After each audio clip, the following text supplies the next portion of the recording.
¿Qué tal? ¿Cómo están? Buenos días. Me siento muy contenta, muy orgullosa de que en este primer ciclo de actividades de Diario de Artista en 2026 tenemos una artista tan destacada, no solamente de manera nacional, sino internacional, que es Sandra González. La conozco hace aproximadamente 20 años, vamos a celebrar la quinceañera y los 20 años que tengo con dos amigas. Y me siento muy orgullosa de todo lo que ha logrado en su camino de artista, porque no ha logrado poco. Ahora nos va a explicar un poco de su proceso, del trabajo que ha hecho, que la inspira, y me gustaría muchísimo que tomen esto para poder vincularlo a nuestro quehacer artesanal y que sea una fuente de inspiración. Bienvenida, Sandra.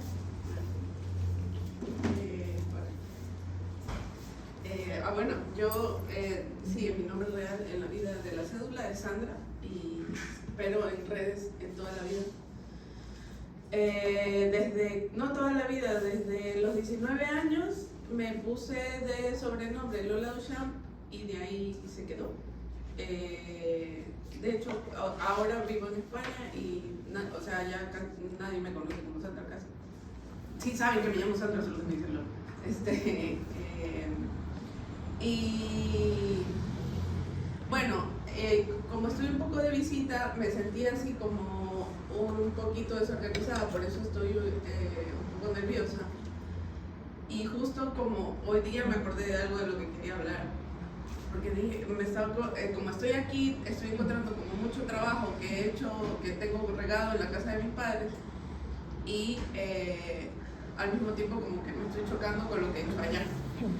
Y una cosa que me ha pasado ahora, así los 20 años, digo yo, de que tengo de amistad con Margarita, son los 20 años que también he estado en esta búsqueda del arte.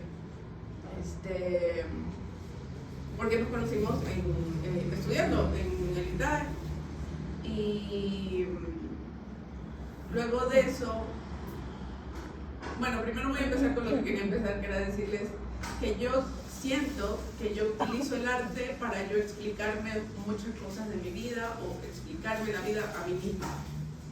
Entonces muchas de las cosas que yo hago es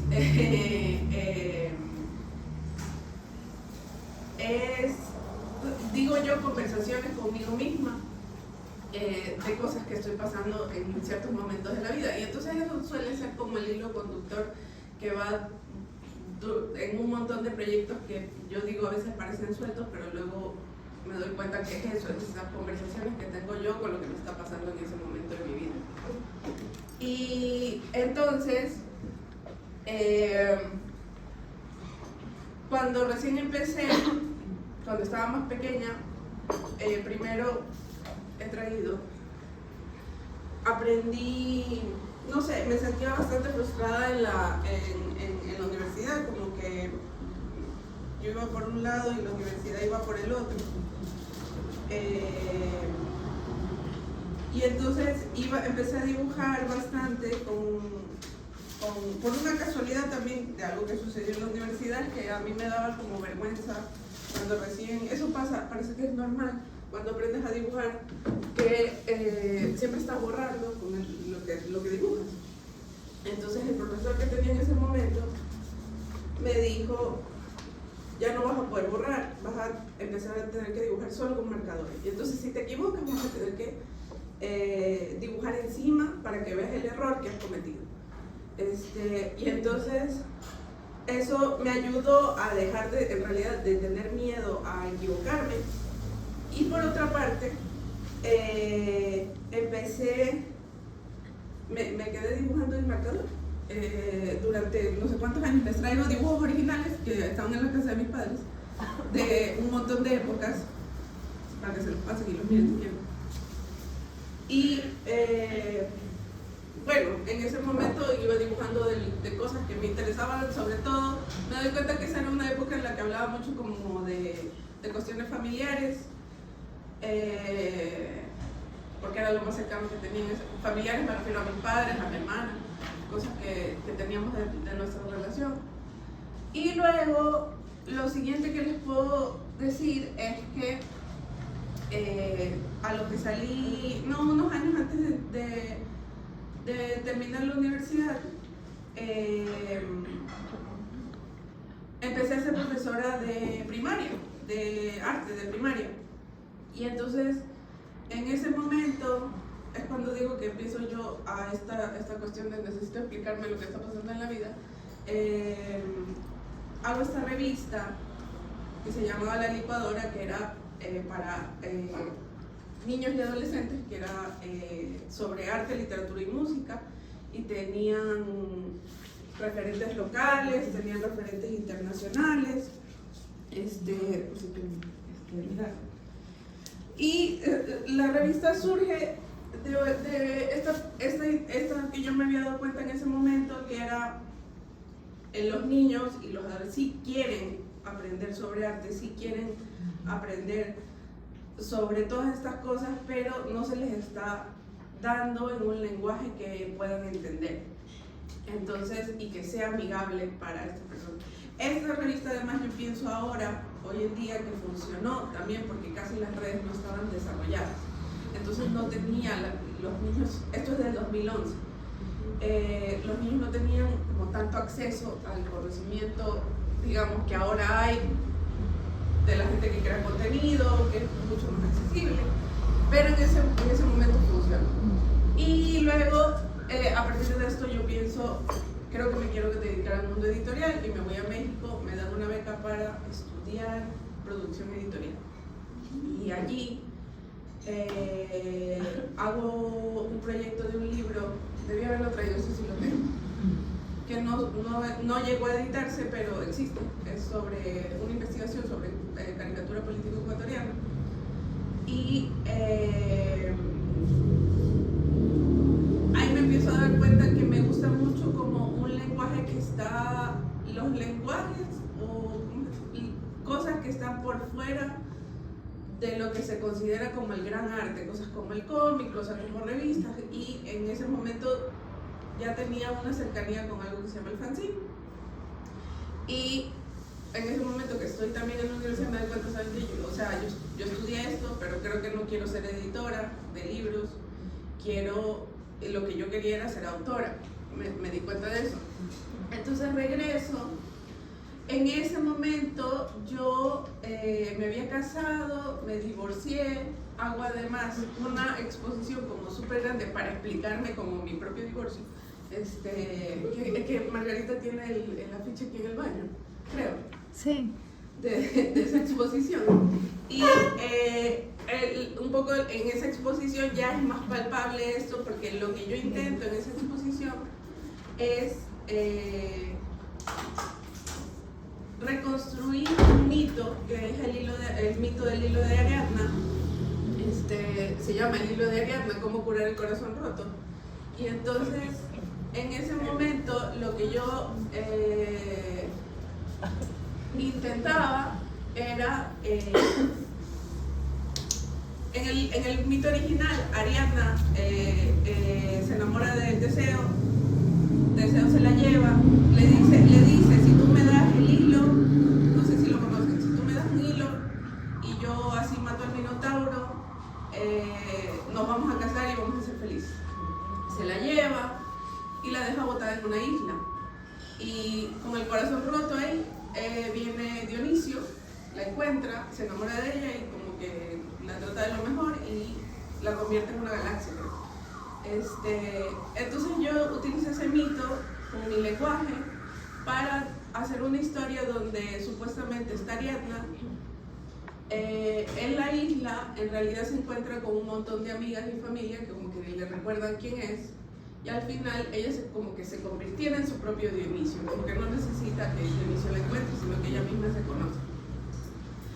Y entonces en esa época, no les he traído, perdón, fotos de toda esa exposición, pero tenemos bien, era una exposición larga, y luego de eso, de esa exposición, ahí ven unos dibujos de unas cartas del tarot. La forma en la que yo representé ese encuentro de familia y amigas eran cartas del tarot. Y entonces ahí yo me acordé que yo quería, desde que yo tenía 15 años, hacer un tarot, porque había encontrado un tarot de una prima, lo había aprendido a usar, y de repente me dio miedo porque todo el mundo quería que le lea las cartas, y y había señoras que como que de verdad o sea, yo era muy chiquita y yo decía, está usted poniendo su fe en una niña, me daba miedo. Entonces, pero ya, por eso lo dejé y lo retomé en ese momento, dije, voy a hacer un tarot. Y el chiste de este tarot, como yo estaba en este momento como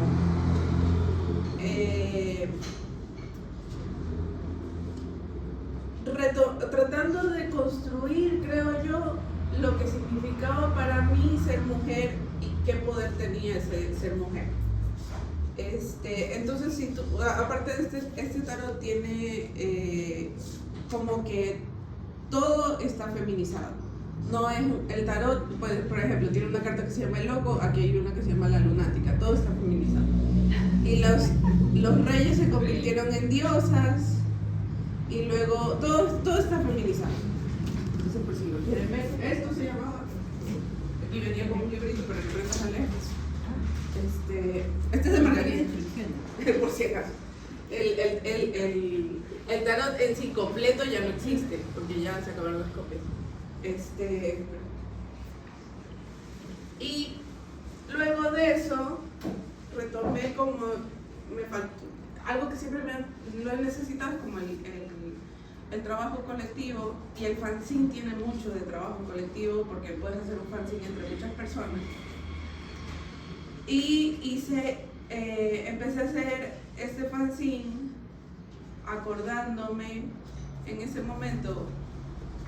Yo no tenía en ese momento pareja y no sabía si quería volver a tener pareja. Y una de las cosas que me preguntaba mucho es cómo se iba a narrar mi vida, porque tenía una tía abuela, que en ese momento ya no estaba viva, la que está aquí. Y esa tía abuela también nunca se casó, no tuvo hijos, pero sí empezaba su narración, porque de ahí tuvo un montón de aventuras, como que viajó, se construyó su propia casa, aprendió a manejar ella sola, y hizo un montón de cosas. Entonces, como que en ese momento lo que me preocupaba era cuál era la manera en que recordábamos a las mujeres de nuestra familia. Y entonces una cosa que tenía esta tía era un bazar que no funcionó, fracasó, pero ella siempre tenía como que en su casa todo lleno de cosas. Y se llamaba ese bazar de novedades. Entonces hice este fanzine donde invité a artistas, lo hice 2 años. Todas a que contaran la historia de una mujer de su familia. Y entonces tú lo podías contar como tú quieras, podía ser buena, podía ser mala, podía ser triste, feliz, lo que tú quisieras.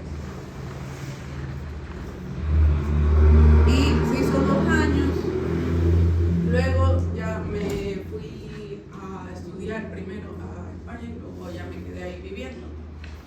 Ahí tengo como un choque bastante fuerte, porque yo no me había dado cuenta, pero como que incluso en la educación que había recibido, tenemos una situación como bastante eurocéntrica, todo es como mirando hacia allá, y cuando llego allá me doy cuenta que ellos como que nos miran muy mal a los latinos en general.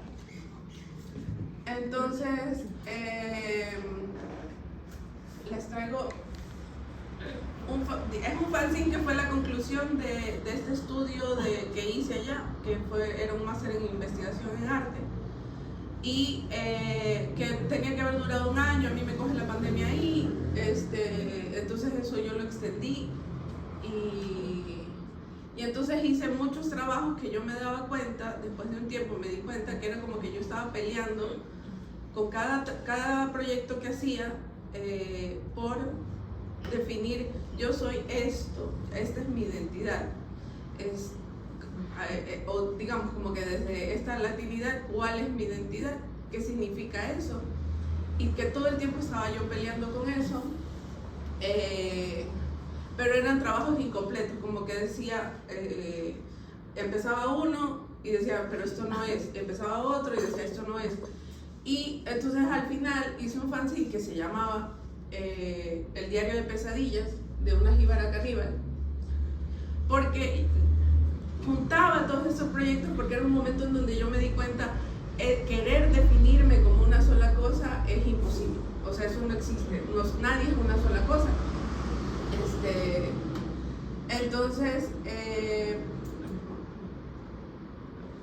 Entonces junto todos estos proyectos y, por ejemplo, y los hago un fanzine, que es como mi lenguaje favorito de la vida. Yo siempre termino haciendo fanzines, porque supongo que es porque puedo utilizarlo por la narrativa, porque puedo utilizarlo como que fuera libro. Entonces, por ejemplo, primero hice una serie de sirenas. Yo hago estas sirenas como monstruosas, que la cabeza es un gramófono, y cantaban canciones latinas. En este caso es una de Los Prisioneros, We Are South American Rockers. Escribí, este era un texto gracioso como introducción al libro, como que me inventé un personaje que era el que había hecho este diario, que supuestamente era una hermana gemela, o sea, como que no reconocida por la historia, de Humboldt. Y entonces era como una fantasía que supuestamente ella había visitado a los Shuar y había sacado este diario, que era el diario de las pesadillas. En ese tiempo, bueno, entonces esta introducción como chistosa. He puesto aquí esto que era Volcánica, que fue como un evento de gestión que hice. También yo digo, como volviendo a mirar para acá, que hice como conversatorios online, que los pueden encontrar, de muchos artistas, investigadores ecuatorianos, que se pudieran ver allá, porque yo quería que se viera que precisamente que no éramos una sola cosa, no se puede definir de una sola manera, hay una diversidad muy grande de pensamientos, y el evento se llamaba Volcánica. Entonces estos son conversatorios, pequeñas charlas que se pueden ver todavía en internet. Luego hice, esto fue casi al final, pero lo puse aquí, que se llamaba El Gabinete de Curiosidades de Belisario González. Belisario González era mi bisabuelo, pero yo hice una serie de dibujitos pensando en el Gabinete de Curiosidades como estas cositas que hacían los europeos de robarse cosas y hacer sus museos, y construir la idea de lo que ellos creían que éramos acá, construir sus propias narraciones. Pero al mismo tiempo también me estaba burlando como de lo que nosotros construimos como mitos nacionales. Por ejemplo, así en cortito les digo que esta no sé si se ve en grande, ¿cómo lo presente? Bueno, es la cabeza, una cosa que siempre me ha dado risa es que puse la cabeza es la cabeza flotante de Abdón Calderón, porque había estado el mito como que no, que le cortaron los brazos, que le cortaron las piernas, y que luego que estaba con la bandera en las manos, en la boca. Y entonces luego entendí, o sea, luego supe que eso era, alguien se inventó eso, o sea, eso no fue real, y además que tenía 13 años, ¿no? Era un chico como de 18, y entonces yo siempre me ha parecido como gracioso esto. A mí me gusta mucho utilizar el humor, y entonces decía que es la cabeza flotante de Abdón Calderón, que estaba escondida en un museo masónico, para arriba, ya no me di cuenta. Una estampilla que supuestamente era como el dibujo de un vibrador, que era el vibrador de Matilde Hidalgo, porque yo decía, o sea, también siempre pensaba así como que tenemos esta idea de Matilde Hidalgo así como una mujer como súper fuerte y seria, y yo que esa pobre mujer, todo lo que debe haber sufrido para llegar a lo que hizo, y entonces pensaba, lo puse así como estampillas de Ecuador que nunca triunfaron. Este es un dibujito de un insecto fumando, y se llama Insecto hipócritamente socialista sumergido en orina humana fumando tabaco inglés, por lo de Nebot, que es lo del el insulto que se pega. Y bueno, esta era, por ejemplo, una serie de cuadros que hice durante la pandemia, donde me preguntaba cómo eran los espacios cuando no estaban las personas y si hablaban, y entonces poniendo canciones. Esto era mucho del lugar donde estaba viviendo en ese momento. Y esa serie se llamaba La pesadilla de Juana la Cubana.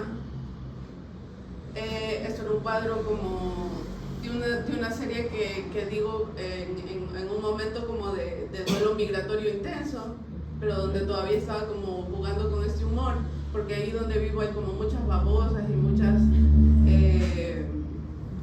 gaviotas. Entonces es una gaviota que me está diciendo como tienes una babosa en la cabeza, en la cara, y la babosa está cantando La Gota Fría. Utilizo muchísimo la música como inspiración, pero no como algo que yo pueda explicar, sino que me funciona en ciertas canciones, en ciertos espacios. Para no demorarme mucho, bueno, este es uno de los más interesantes, es que me junté con una historiadora que trabajaba en archivo colonial de Guayaquil, y ella me daba, digamos, archivos de personas esclavizadas durante la colonia que llegaron a ser como juicios o algún trámite, ya sea para liberarse o para quitarse ciertas cosas. Y yo lo que hacía era retratos basados en gente que conozco y ponerle abajo el nombre de la persona que estaba en el archivo, como un poco como diciendo, dándole un lugar a estas personas que en ese momento nunca hubiesen accedido a que les hagan un retrato, ¿no? Esta es mi mamá, eso también fue un viaje, un texto, bueno, unos textos, Las Sirenas, esto es una obra que hice, que quedó con mención en el Salón de Julio aquí, que yo cogí de allá, ¿cómo se llama? Un retablo antiguo, y encima le pinté una figura de mitología afroecuatoriana que se llama La Tunda, o sea, mi versión de lo que yo entendía de eso, y se llamaba La Patrona de los Reclusos, por esta canción de los Latin Brothers, Virgen de la Merced, que habla que es la patrona de los que están presos. Y entonces, bueno, eso era lo que yo pensaba que les venía a contar hoy día, y hoy día mañana me acordé que hay una cosa que yo hice después de eso. Y dije, es muy importante que hable de esto porque incluso olvidarme me pareció bastante simbólico. Yo hice el año pasado, una exposición, me llevé 3 cuadros que yo había pintado aquí, que yo suelo pintar imágenes que como que no puedo dejar de pensar en eso, y luego entiendo después de un tiempo, yo hice esto porque me estaba pasando esto en mi vida, por eso les digo que me tengo que explicar las cosas. Pero esos 3 cuadros yo no alcanzaba a saber por qué los había hecho. Yo solo sabía que tal vez tenían que ver con un miedo a la maternidad, pero no estaba del todo segura. Y entonces empiezo a pensar en esta exposición que quiero hacer con estos cuadros, y en ese momento lo que yo me estoy dando cuenta me acuerdo que estaba caminando y me di cuenta de lo que me está pasando a mí, es que yo soy ama de casa y no quiero hablar de ser ama de casa. En mi cabeza estoy bloqueando que eso no es suficiente bueno, o no es algo de lo que yo quiero hablar en mi parte artística, digamos. Como que inconscientemente estaba bloqueando, eso no es algo importante de lo que yo quisiera hablar. Y en el momento en que digo, yo tengo que hablar de esto, entiendo esos 3 cuadros, que me gustaría haber tenido la foto, pero les traje de esa exposición este dibujo que hice, y este de acá, el original. Entonces era una exposición que se llamaba Ficciones Domesticadas. Además llevo como un par de años como queriendo retornar yo usé durante mucho tiempo técnicas digitales, porque en ese momento era importante para mí que se pudiera reproducir mi trabajo en grandes cantidades, y ahora estoy retornando como a técnicas manuales, enteramente. Aún no sé por qué, pero es algo que necesito como darme. Y entonces empecé, hice ese dibujo, este dibujo que somos, se supone que esa soy yo, no sé si se ve como que fuera cocodrilo, y este es mi marido, estamos peleando en la cocina. Se llama desacuerdos maritales. Y entonces esto o la repartición de las tareas. Y están nuestros gatos ahí. ¿Pero te volviste a casar? Ah, sí, me volví a casar, perdón. En España me volví a casar. Este es mi segundo marido. Como Elizabeth Taylor. Este es Pablo, mi marido mi marido español. Y entonces hago ese dibujo de allá. Ese dibujo allá específicamente sí sé por qué lo hice, y es porque yo empecé una cosa que me gusta hacer cuando me están rondando ideas o cosas, es abro el ChatGPT y escribo, quiero saber mujeres artistas que hayan estado hablando de lo mismo. Y así yo voy viendo formas en las que se habló de esto. Y así encontré un dibujo de Louise Bourgeois, que era una artista que hablaba de la mujer casa. Entonces era una mujer con una casa en la cabeza, pero era una mujer desnuda. Tiene varios dibujos de eso. Y hice mi versión de esto por la carga mental, que es el trabajo del hogar. Y esta canción, que es de Los Fabulosos Cadillacs, que en realidad habla como de un desamor, pero a mí me calzó bien. Puse un carrito de la compra, porque ya se usa mucho el carrito de la compra, lo llevan para todos lados.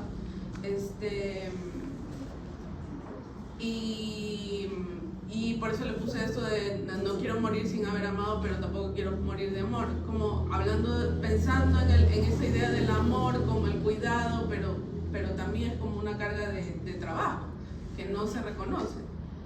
Entonces me hubiese gustado tener una foto, porque hice una instalación pequeña que ahí fue cuando me pude explicar este cuadro. Este cuadro es una araña como gigante, y más acá tiene un carro, te lo guardo, un carro de policía, como que lo estuviera asustando. Y eso yo lo hice hace años, justo antes de irme. Y lo único que yo decía era, eso yo creo que es algo que le tengo miedo de la maternidad, pero no sé exactamente. Y entonces yo empiezo a hacer era una instalación de un lavadero antiguo, de estos de madera, en que le construyo un cuartito como de una persona, una mujer, que estaba tejiendo, y se ve como que en el techo hay un montón de tejidos. Yo no hice esos tejidos, por si acaso, no sé hacer tejidos. Era un montón de tejidos que conseguí, como estos tapetitos. Los fui uniendo, los pinté rosado como que fuera una telaraña, y terminaba en este cuartito que parecía que lo hubiese alguien estado cosiendo. Y le llamé a eso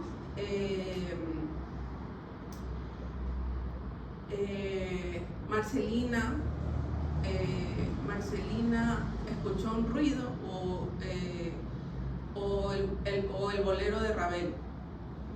Y entonces hice una referencia con el bolero de Ravel, porque mi mamá siempre dice que la vida es como el bolero de Ravel, como que siempre hay dos ritmos, uno constante y otro como que sube y baja.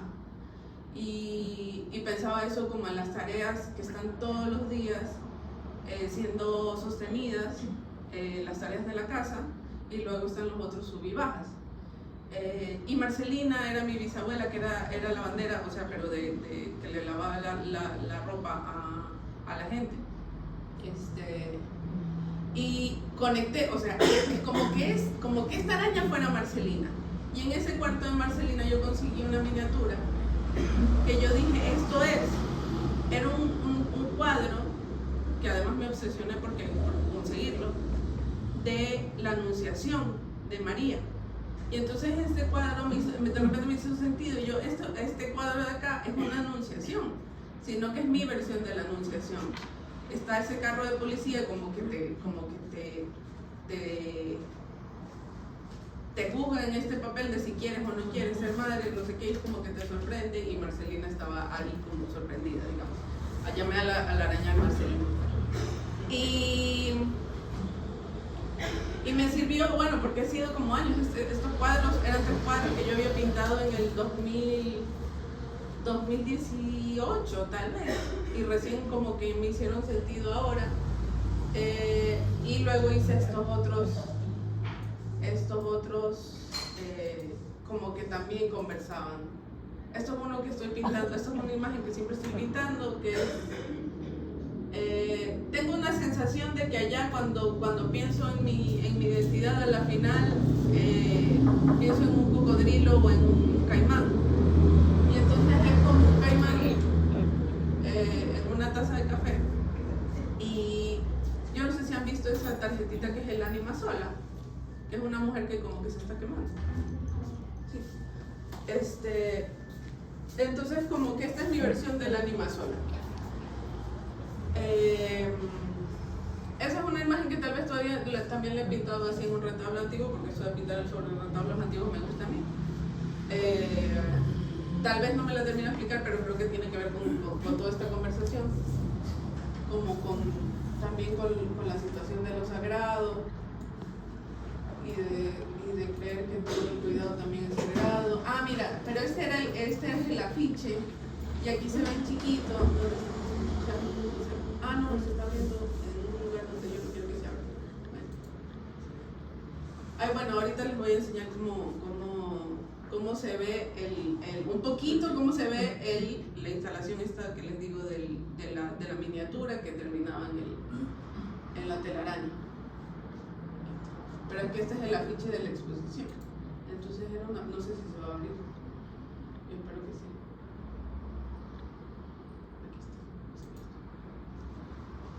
Bueno, pero se ve chiquitito, o sea, así era el cuartito y ella era como que estuviese tejiendo. Acá detrás se ve un poquito el cuadro.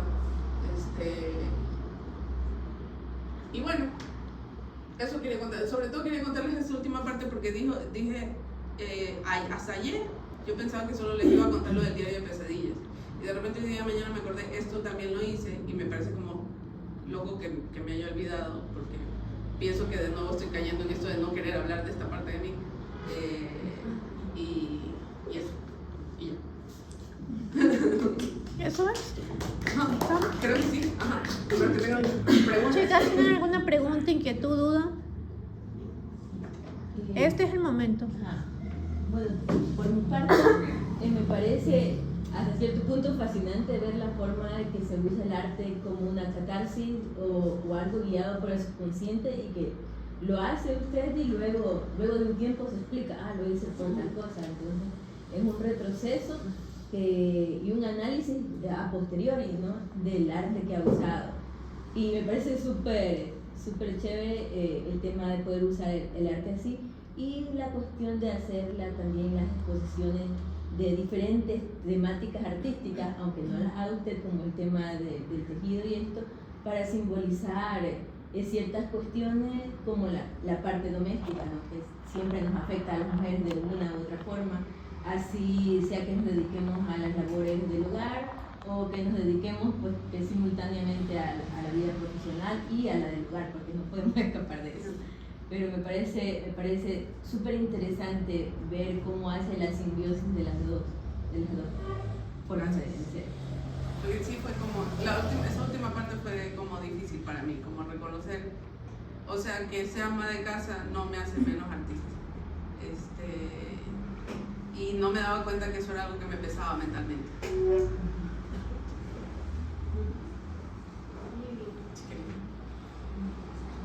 Y Sandra trajo algo para compartir con nosotros. ¿Qué cosa trajo? A ver, no existen ya las barajas, o sea, como baraja completa que se pueda vender como una sola baraja, porque se acabaron. Y yo encontré en la casa de mis padres, digamos, los sobrantes que me dio la imprenta. Entonces, pueden escoger uno, así como regalito, y utilizarlo como que la gente siempre ve mis cartas de verdad y dice, me sirve como separador. Y ese era el obsequio. Sandra, muchísimas gracias. Muchísimas gracias por tu charla, y me parece que en realidad es como abrir un poquito los ojos a otros universos y otras formas de lenguaje.